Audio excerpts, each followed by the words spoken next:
Rosita, Chef Carmine, welcome. Thank you. Happy Monday. Thank you. Happy Monday. Yes. Happy Monday, yeah. Happy Monday. We had a very busy weekend, Friday, Saturday, and Sunday, handing out gift bags from both Windsor and Chatham. Right. I know couples have been going through those bags, and we're very, very anxious to be on the workshops this week. They had a lot of questions for me curbside, so I know that they'll have questions that you will help answer today, and maybe some further questions at the end.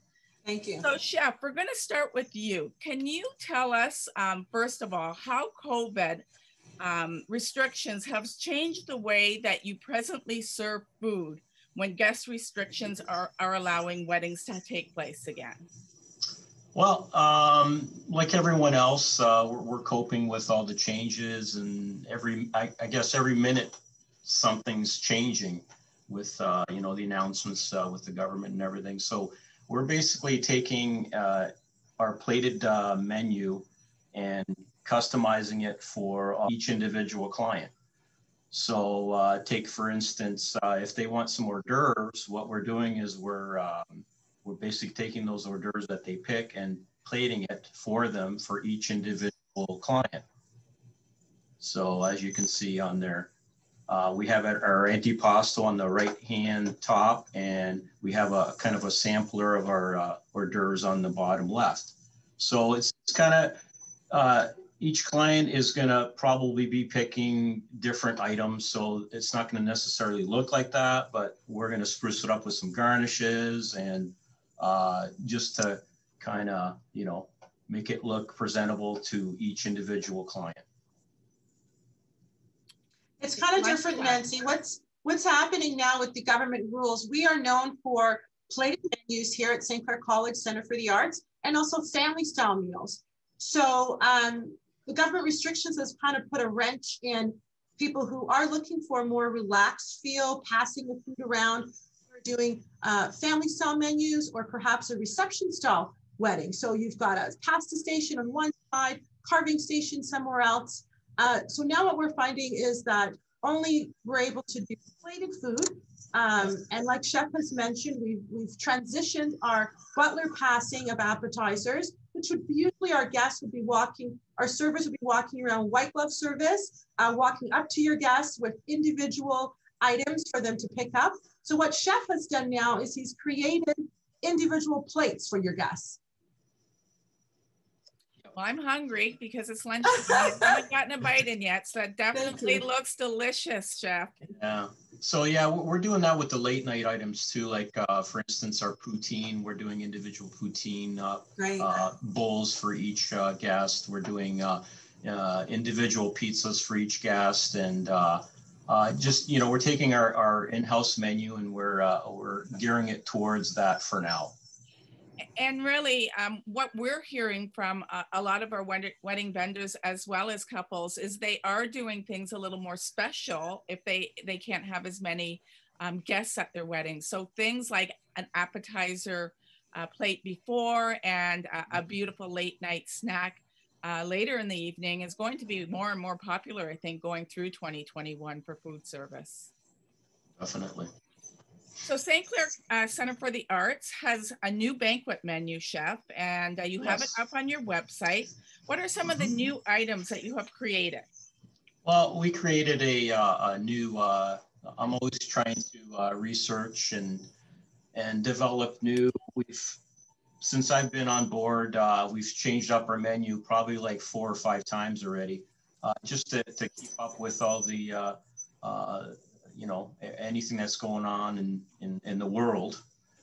So basically, I came up with a new chicken entree. We call it the Manhattan Glazed Chicken Supreme, where we're kind of doing a play on the drink, the Manhattan drink, which is very popular. What we're doing is we're taking our chicken breasts and we're doing a emulsification of bourbon, orange zest, and we're marinating the breast overnight, and then for the venue, we're roasting it and having glazed baby stem carrots with it, and a caramelized onion and spinach roasty potato to accompany it.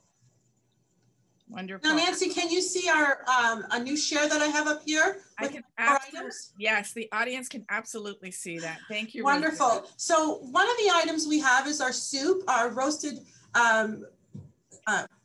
red pepper soup. It's one of our most popular dishes, and a lot of clients who come here, I mean, that's what they're looking for. They've been to functions before and they absolutely love it. So when you're doing a plated meal, it's usually 4 courses. You have a salad, a main course, and then you have a dessert.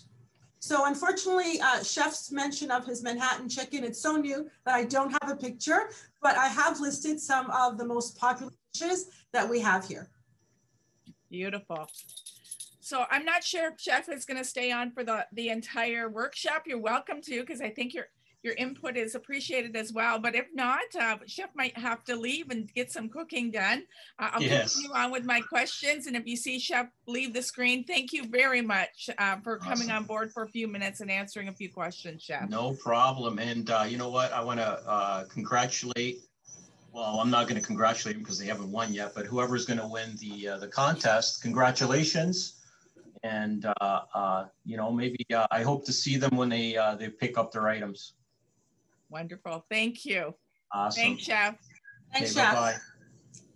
Rosita, with the uncertainty of the size of guest lists due to the changing gathering restrictions, what's the best advice that you can give to couples getting married in 2021 in regards to planning food and beverage numbers? Because as I mentioned, you know, if numbers are a little smaller, they do want to do a little more intricate, scaled up menu. But that's hard to plan if, you know, you are planning on a larger wedding. So what are the options? How are you directing couples? You know, Nancy, I just got an email today from a bride who says, you know, she's happy one minute, sad the next minute, because the guidelines keep changing. So what we're doing is we are just going with, just if we are going to have just a regular wedding, you know, you're thinking 150 people, stick with that. Then as things go and they say, oh, you know what, 75 people, 50 people, whatever, we'll just redirect and change things up. The easier it is, less stress a bride has, the more stress you can put on me, who I arrange with Chef, and just to get things going.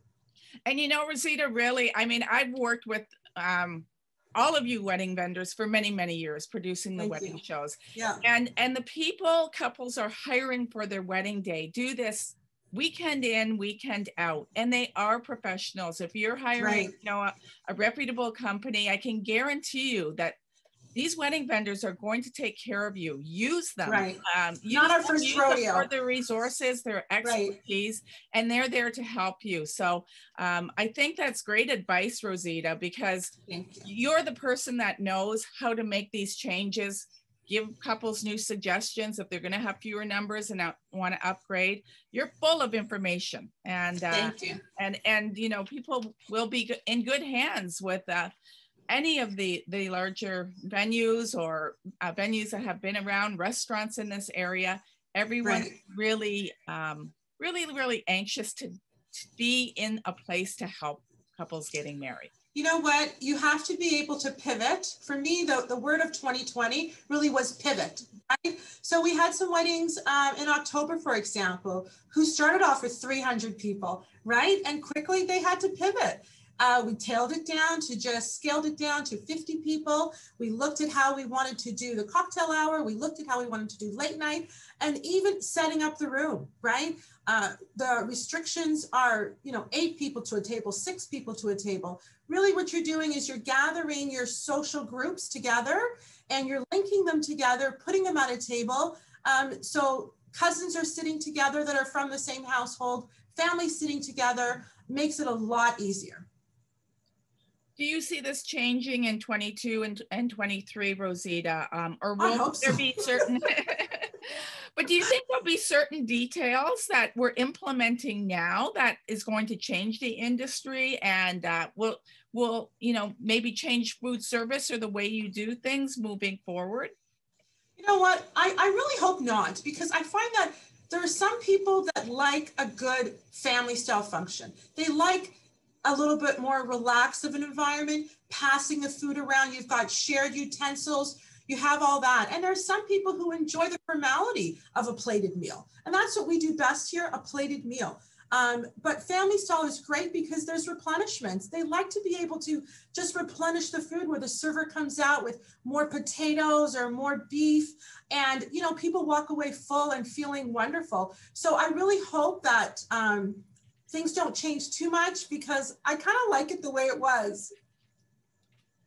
What is your personal favorite new menu item on the St. Clair Center for the Arts menu? I was looking at your takeout menu that you're part of the prize, and everything's, there was such a varied choice of ethnic food items, and I'm sure Chef Carmine really feeds you well when you're around the center. Do you have a favorite? You know, every Monday I'm starting a new diet, and every Monday Chef ruins it for me. Not coming in asking me to try his new raspberry tart.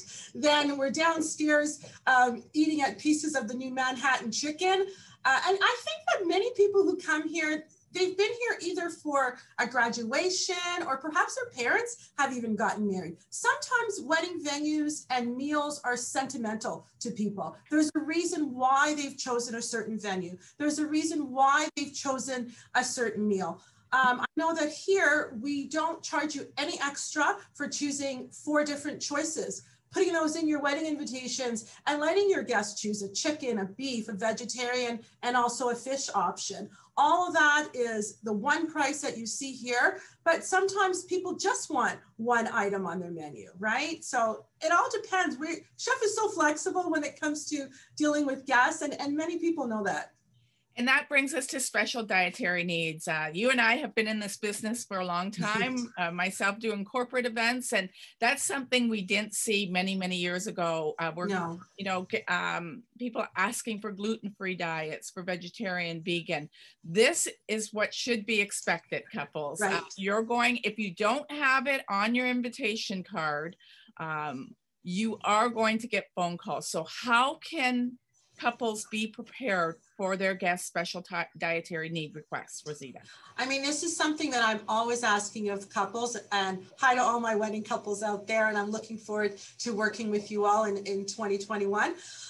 But you do put that little request on that card. It sounds silly, but there's going to be somebody the day of who gets up and says, hey, I'm gluten-free, tells the server that I can't have any onions or any garlic. So what I ask my guests, my clients to do is beforehand, you've put this on your reservation card, you've got together an Excel sheet. So you know at table 5, you've got cousin Mary, and Mary is gluten-free. And so that what happens is chef provides a person downstairs in the kitchen whose responsibility is just to look after all the dietary needs. That's all they do, is they're coming up with the sauces, the accompaniments, what is going to go along with the meal that the bride and groom have chosen. So the bride and groom should not be looking, thinking, what's gluten-free, what isn't? Look at the meal that you're gonna love, that you're just gonna walk away so happy that your guests got to enjoy that evening. And it's chef's responsibility now to go through each course and to make sure that each course, that guest will have something to eat. There's timelines involved in everything, and especially with picking menus, deciding on bar service. There's really, this is the investment that is going to be the largest investment of a couple's day, and that's their meal choices and the food they choose and the drinks they choose and how they choose to do that, Rosita. What are the timelines like that couples need to work along when they're choosing menus and working with their venue? I know for me, I like to get things out of the way months in advance. I like my clients to have all the paperwork seated and ready to go. Any little changes we need to do last minute. So 3 months in advance is what I like. If we're able to have any food tastings in 2021, these are great. We usually have them in February, one in the spring, and perhaps one in the summer in October. So these are group food tastings. So depending on the guidelines, we might not be able to do that. But Chef and I are working on perhaps private food tastings when we're able to have that. So after you have a food tasting, you kind of have an idea of if you like the food that you've chosen. And then we put together a wedding questionnaire and we work out the entire wedding. So that should be done, I believe, a few months beforehand. So give it 3 months beforehand. But my final numbers really are not due to 2 weeks before the wedding. Everyone, all my team is not aware that the wedding's even happening until we have our team meeting 2 weeks before your wedding. And I tell all my team the guest numbers. We literally read through the paperwork. Last night, Lisa Bess was talking about wedding paperwork. I mean, our paperwork is so exact to the time that the guests walk through the door, to the time of speeches, what time is dinner starting, what time is late night, what time is dancing. Everything is totally laid out for you. So when it comes to chef knowing how many guests are coming to the wedding, that happens about 2 weeks before your wedding. And we sit down and we go through. So when it comes to numbers, you don't have to worry too much because your exact numbers are due a week before your wedding. Okay, I want to let our audience know that we have turned on the chat feature now. So now's the time, if you have additional questions to ask Rosita, to please put those up and we'll get to those. Rosita, I do have one more question for you. Sure. And what are the 3 pieces of advice you would give couples in order to enjoy their wedding day and make it as stress-free as possible? I say number 1, enjoy your day. Think about what's happening and how far it's taking you to get there. Number 2, trust your vendors. You've hired experts, not our first rodeo. We've done this all before and we're working for you. That's why you're paying us.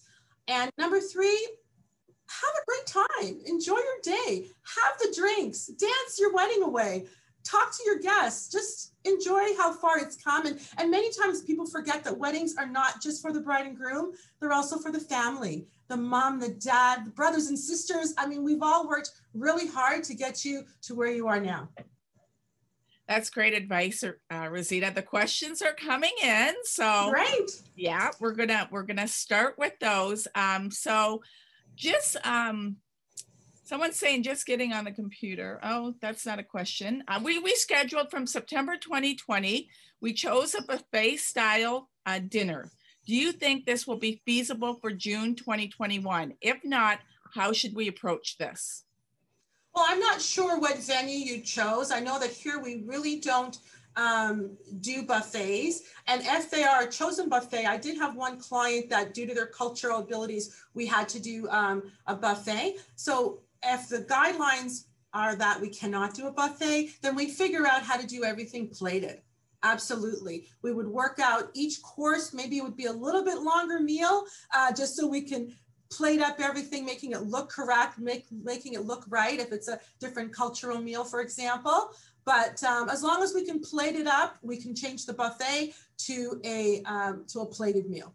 And I would suggest to any couples getting married in 2021, they really should have a backup plan based on what restrictions were when we opened up in phase 3. I think as an event industry, we're all thinking that that's the way we're going to move forward for the first little while during 2021 for sure. Right. So you have to have that backup plan. Right. And if June, the date was asked for June. And again, if the guidelines say that we cannot move to a buffet by June, then again, we work with chef to figure out how to provide a plated meal option for each menu item on your buffet. So with that being said, we answered the first question that came in, and that was also about a buffet and pig roast. So I think we covered that, Adriana. What is the sort of dinners, what is the order of dinner service? She said this person is asking because they're unfamiliar with the process. Right. Should speeches go before dinner, midway through dinner, or after dinner? Is there one of those processes, or speeches are tricky because many times clients are really into speeches. They're very thoughtful, and sometimes guests are not paying attention because they're so excited to see people at their table, to see someone else. So I think it depends again on your style of wedding. If speeches are important to you, perhaps you want to do them after dinner before dancing starts in.